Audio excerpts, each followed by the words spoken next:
Hey, let's get a move on with the Bellringer.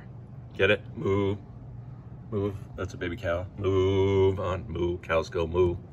Get it? Get it? Da da da da do do do do.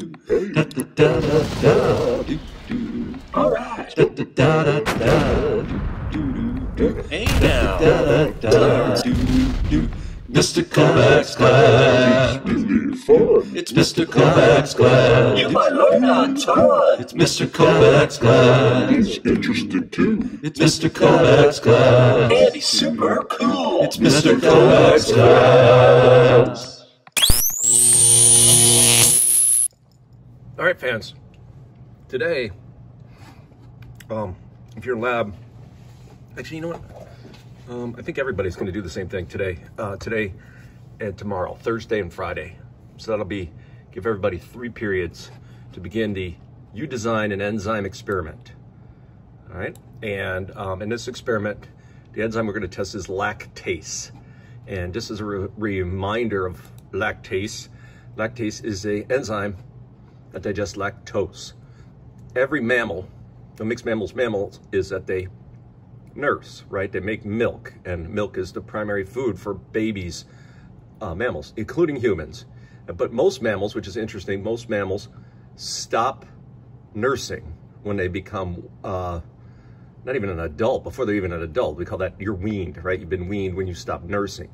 And one of the reasons nursing stops is that the animals can no longer tolerate lactose. So they stop making, so think about it, right? Like, if you're a baby cow, you just nurse for as long as you want. But if you reach a point where it starts making you sick, you're going to stop nursing and you'll look for some other food.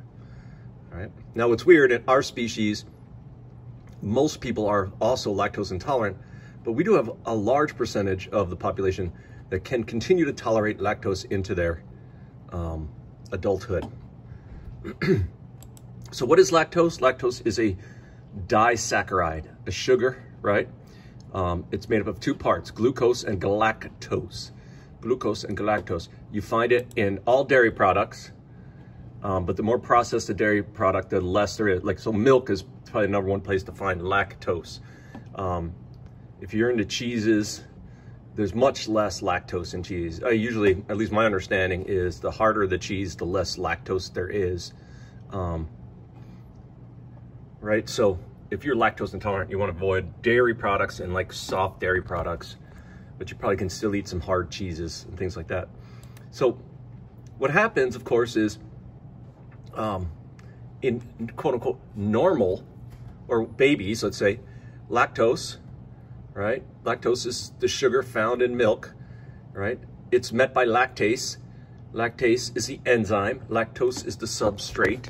And lactase facilitates the breakdown into glucose and galactose, which is easily absorbed out of your small intestine into your bloodstream.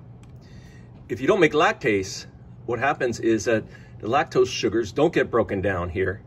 And then when they reach the end of, well, about halfway through your small intestine, there's some bacteria that then use the lactose, the sugar, to ferment. They do fermentation. They get energy from it, and that produces really 2 byproducts, some acid, right? So it makes the environment more acidic, and then it also produces lots of carbon dioxide gas, which makes you feel bloated and gassy. And yeah, so a symptom of lactose intolerant would be, hey, you drink some milk, and then a little bit later you get this like belly ache, right? Here's a better picture of it, right? So this all happens from the small intestine to the large intestine. When you get all this bloating and gas and acidity in the large intestine, it makes it less likely to soak up water and to soak up fats. So then what happens is your stool or your poop becomes much less solid and much slipperier with fat. It's really not pleasant. Anybody who has any kind of intestinal issue will tell you that. All right, so lactase normally is the enzyme. Here's the big enzyme. Right, there's the little substrate, lactose, period changed, right? It binds to the active site, there's an induced fit, and then when it's done, it's split into 2, glucose and galactose.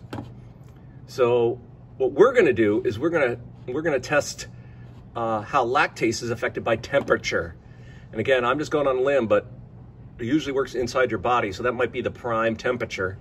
And we'll know if lactase works is if we do the Benedict's test, right?